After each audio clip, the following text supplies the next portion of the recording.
Možná to vypadá jako normální socha, ale ve skutečnosti není jen tak normální. Možná už to vidíte, možná taky ne. Jsem v Budapešti a tohle je prosím pěkně lev, postavený celý z Lego kostiček.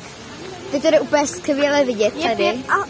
Je 5,8 metrů dlouhý na dílku a 1,5 metru na šířku. Stavilo ho 80 lidí a na výšku je 2 a stavilo ho 80 lidí, 25 dní, možná víc, a je postavený z 50 tisíc legových kostiček.